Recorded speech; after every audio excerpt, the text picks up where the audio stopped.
Dunia Sophie, sebuah novel filsafat. Bagian kelima, Demokritus, mainan paling cerdik di dunia. Sophie meletakkan kembali seluruh halaman ketikan dari filosof tak dikenal itu ke kaleng kue dan memasangkan tutupnya. Dia merayap keluar dari sarang dan berdiri sejenak memandang ke seberang taman. Dia memikirkan apa yang terjadi kemarin. Ibu menggodanya tentang surat cinta lagi saat sarapan pagi ini. Dia berjalan dengan cepat menuju kotak surat untuk mencegah agar hal yang sama tidak terjadi lagi hari ini. Mendapatkan 2 surat cinta 2 hari berturut-turut akan 2 kali lebih memalukan.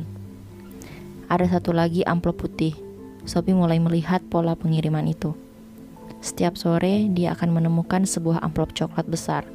Sementara dia membaca isinya, sang filosof akan menyelinap ke kotak surat dengan amplop putih kecil lainnya. Maka kini Sophie akan dapat mengetahui siapa dia. Sophie dapat melihat jelas kotak surat itu dari kamarnya. Jika berdiri di jendela, dia akan melihat sang filosof misterius. Amplop-amplop putih itu tidak mungkin muncul begitu saja dari udara. Sophie memutuskan untuk berjaga-jaga pada hari berikutnya. Besok hari Jumat dan dia akan menikmati seluruh akhir pekan nanti. Dia naik ke kamarnya dan membuka amplop. Hanya ada satu pertanyaan hari ini. Tetapi yang ini lebih konyol jika dibandingkan dengan 3 pertanyaan sebelumnya. Mengapa Lego merupakan mainan paling cerdik di dunia? Pada awalnya, Sophie sama sekali tidak yakin dia setuju dengan kalimat itu. Bertahun-tahun sudah lewat sejak dia bermain-main dengan balok-balok plastik kecil itu. Lagi pula, dia tidak dapat memahami sama sekali kaitan apa yang mungkin ada antara Lego dan filsafat. Tapi, dia adalah murid yang patuh. Di rak paling atas lemari dindingnya, dia menemukan satu tas penuh balok-balok Lego dalam segala bentuk dan ukuran. Untuk pertama kalinya setelah waktu yang sangat lama, dia mulai menyusun balok-balok itu. Selagi dia bekerja, beberapa gagasan mulai masuk ke dalam pikirannya mengenai balok-balok tersebut. Mereka mudah disusun, pikirnya. Meskipun berbeda, mereka semua cocok satu sama lain. Mereka juga tidak dapat pecah. Dia tidak bisa mengingat pernah melihat balok Lego yang pecah. Semua baloknya tampak sama cemerlang dan sama barunya seperti pada hari barang tersebut dibeli. Bertahun-tahun lalu, yang paling hebat adalah bahwa dengan Lego dia dapat membangun beraneka bentuk. Dan kemudian dia dapat memisahkan balok-balok itu dan menyusun sesuatu yang lain lagi. Apalagi yang dituntut orang dari sebuah mainan, Sophie memutuskan bahwa Lego memang dapat disebut mainan paling cerdik di dunia. Tapi, apa kaitannya itu dengan filsafat? Tidak terjangkau oleh pikirannya. Dia hampir selesai menyusun sebuah rumah boneka yang besar. Meskipun sangat benci mengakuinya, dia yakin belum pernah merasakan kesenangan sebesar ini selama bertahun-tahun. Mengapa orang-orang berhenti bermain ketika mereka bertambah dewasa? Ketika ibunya tiba di rumah dan melihat apa yang telah diperbuat Sophie, dia berkata tanpa berpikir, "Sungguh menyenangkan, aku senang sekali kamu belum terlalu besar untuk bermain." "Aku tidak sedang bermain," Sophie menyahut dengan marah. "Aku sedang mengerjakan eksperimen filsafat yang sangat rumit." Ibunya mengeluh, barangkali dia sedang memikirkan kelinci putih dan topi pesulap. Ketika Sophie tiba dari sekolah hari berikutnya, ada beberapa halaman lagi untuknya dalam sebuah amplop coklat besar. Dia membawanya naik ke kamarnya. Dia tidak sabar untuk membacanya. Tapi pada saat yang sama, dia harus memutuskan pandangannya ke kotak surat. Dia harus memusatkan pandangannya ke kotak surat. Teori atom. Ketemu lagi denganku, Sophie. Hari ini, kamu akan mendengar filosof alam besar yang terakhir. Namanya adalah Demokritus. Kira-kira 460-370 sebelum Masehi. Dia berasal dari kota kecil Abdera di pantai utara Aegea. Jika kamu menjawab pertanyaan mengenai balok-balok Lego tanpa kesulitan, mestinya kamu juga tidak akan menemukan kesulitan untuk memahami apa proyek filosof ini. Demokritus setuju dengan para pendahulunya bahwa perubahan-perubahan alam tidak mungkin disebabkan oleh kenyataan bahwa segala sesuatu sungguh-sungguh berubah. Oleh karena itu, dia beranggapan bahwa segala sesuatu dibuat dari balok-balok tak terlihat yang sangat kecil, yang masing-masing kekal dan abadi. Demokritus menamakan unit-unit terkecil ini atom. Kata atom berarti tak dapat dipotong. Bagi Demokritus adalah sangat penting untuk menekankan bahwa bagian-bagian pokok yang membentuk segala sesuatu tidak mungkin dibagi secara tak terhingga menjadi bagian-bagian yang lebih kecil lagi. Jika ini mungkin, mereka tidak dapat digunakan sebagai balok-balok pembentuk. Jika atom selamanya dapat dipecah menjadi bagian-bagian yang lebih kecil, alam akan hancur bagaikan sup yang kebanyakan air. Lagi pula, balok-balok alam itu pasti kekal, sebab tidak ada sesuatu yang muncul dari ketiadaan. Dalam hal ini, dia setuju dengan Parmenides dan orang-orang Elea. Juga dia percaya bahwa semua atom itu keras dan padat, namun mereka tidak mungkin sama. Jika semua atom itu identik, masih belum bisa didapat penjelasan yang memuaskan tentang bagaimana atom-atom itu dapat menyatu untuk membentuk segala sesuatu sejak dari bunga madat dan pohon zaitun hingga kulit kambing dan rambut manusia. Demokritus percaya bahwa alam terdiri dari atom-atom yang jumlahnya tak terhingga dan beragam. Sebagian bulat dan mulus, yang lain tak beraturan dan bergerigi, dan justru karena saling berbeda mereka dapat menyatu menjadi berbagai bentuk yang berlainan. Namun, meskipun jumlah dan bentuk mereka mungkin tak terbatas, mereka semua kekal, abadi, dan tak terbagi. Jika sebuah benda, sebuah pohon, atau seekor binatang, misalnya mati dan hancur, atom-atomnya terurai dan dapat digunakan lagi untuk membentuk benda-benda yang lain, atau bergerak acak di angkasa. Tapi, mereka mempunyai kait dan mata kait. Mereka dapat menyatu untuk membentuk segala macam benda yang kita lihat di sekeliling kita. Maka kini kamu tahu apa maksudku dengan balok-balok Lego. Mereka mempunyai sifat yang kira-kira sama seperti yang dinamakan atom oleh Demokritus. Dan itulah yang membuat mereka sangat gampang untuk disusun. Pertama dan terutama, mereka tidak dapat dibagi. Selanjutnya, mereka mempunyai bentuk dan ukuran yang berbeda-beda. Mereka padat dan kedap. Mereka juga mempunyai kait dan mata kait, sehingga dapat disambung-sambungkan untuk menyusun bentuk apa saja. Sambungan-sambungan itu nanti dapat dilepas lagi, sehingga bentuk-bentuk baru dapat disusun dari balok-balok yang sama.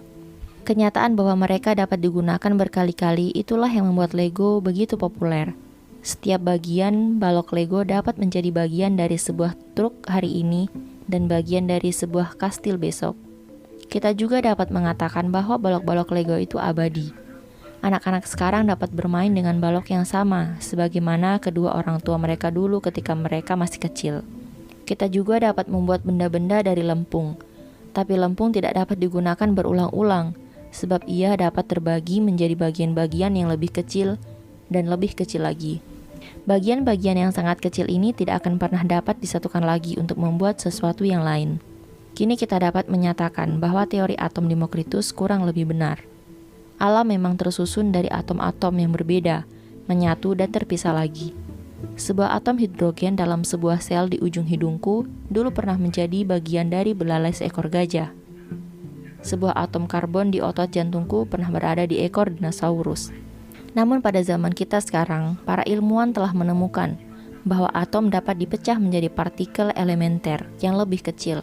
Kita menyebut partikel elementer ini proton, neutron, dan elektron.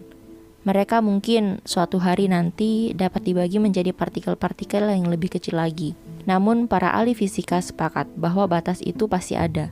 Tentu ada bagian minimal, yang darinya lah alam tersusun. Demokritus tidak memiliki peralatan elektronik modern. Satu-satunya peralatan yang dimilikinya hanyalah otaknya. Namun penalaran membuatnya tidak mempunyai pilihan. Begitu diterima bahwa tidak ada sesuatu yang dapat berubah, bahwa tidak ada sesuatu yang dapat muncul dari ketiadaan, dan bahwa tidak ada sesuatu yang dapat hilang, maka kesimpulannya, alam pasti terdiri dari balok-balok sangat kecil yang dapat menyatu dan memisah lagi. Demokritus tidak percaya pada kekuatan atau jiwa yang dapat ikut campur dalam proses alam. Satu-satunya benda yang ada, dia yakin, adalah atom dan ruang hampa, karena dia tidak mempercayai apapun kecuali benda-benda material. Kita menyebutnya seorang materialis. Menurut Demokritus, tidak ada desain yang disengaja dalam gerakan atom. Di alam, segala sesuatu terjadi secara mekanis saja. Ini tidak berarti bahwa segala sesuatu terjadi secara acak, atau segala sesuatu mau tak mau mematuhi hukum-hukum yang pasti. Segala sesuatu yang terjadi mempunyai penyebab alamiah, yaitu penyebab yang menyatu dalam benda itu sendiri. Demokritus pernah mengatakan bahwa dia lebih suka menemukan penyebab alam yang baru daripada menjadi raja Persia. Teori atom juga menjelaskan persepsi indera kita. Menurut Demokritus, jika kita merasakan sesuatu, itu karena gerakan atom di angkasa. Mereka akan melihat bulan. Ketika aku melihat bulan, itu karena atom-atom bulan menyusupi mataku. Tapi lalu bagaimana dengan jiwa? Mestinya tidak mungkin ia terdiri dari atom, dari benda-benda material. Tentu saja mungkin. Demokritus yakin bahwa jiwa tersusun dari atom-atom jiwa yang halus dan bulat. Jika seorang manusia meninggal, atom-atom jiwa terbang ke segenap penjuru, dan selanjutnya dapat menjadi bagian dari formasi jiwa yang baru. Ini berarti bahwa manusia tidak mempunyai jiwa kekal. Suatu keyakinan lain yang banyak dipercaya orang sekarang ini. Mereka percaya, seperti Demokritus, bahwa jiwa ada hubungannya dengan otak, dan bahwa kita tidak mungkin memiliki bentuk kesadaran apapun begitu otak hancur. Teori atom Demokritus menandai berakhirnya filsafat alam Yunani untuk saat ini. Dia setuju dengan Heraklitus, bahwa segala sesuatu di alam ini mengalir, sebab bentuk-bentuk itu datang dan pergi. Namun di balik segala sesuatu yang mengalir itu ada beberapa benda yang kekal dan abadi yang tidak mengalir. Demokritus menyebutnya atom. Selama membaca, Sophie memandang keluar dari jendela beberapa kali untuk mengetahui apakah koresponden misteriusnya telah muncul di kotak surat. Kini dia hanya duduk memandang ke jalan, sambil memikirkan apa yang telah dibacanya. Dia merasa bahwa gagasan-gagasan Demokritus itu sangat sederhana, namun sangat cerdik. Dia tidak menemukan solusi nyata bagi masalah tentang bahan dasar dan perubahan. Masalah ini demikian rumitnya sehingga para filosof telah dibuat pusing olehnya selama beberapa generasi. Dan pada akhirnya, Demokritus telah memecahkannya dengan menggunakan akal sehatnya sendiri. Mau tak mau, Sophie tersenyum. Pasti benarlah bahwa alam itu tersusun dari bagian-bagian kecil yang tidak pernah berubah. Pada saat yang sama, Heraklitus benar sekali dengan beranggapan bahwa semua bentuk di alam ini mengalir. Karena setiap orang mati, binatang mati, bahkan jajaran gunung pun lambat laun hancur. Masalahnya adalah jajaran gunung itu terdiri dari bagian-bagian sangat kecil yang tak dapat dipecah dan tidak dapat hancur. Pada saat yang sama, Demokritus telah memunculkan beberapa pertanyaan baru.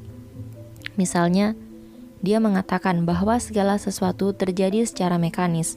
Dia tidak mau menerima bahwa ada kekuatan spiritual dalam kehidupan, tidak seperti Empedokles dan Anaxagoras. Demokritus juga percaya bahwa manusia tidak mempunyai jiwa yang kekal. Mungkinkah Sophie yakin akan hal itu? Dia tak tahu, namun toh dia baru saja memulai pelajaran filsafatnya.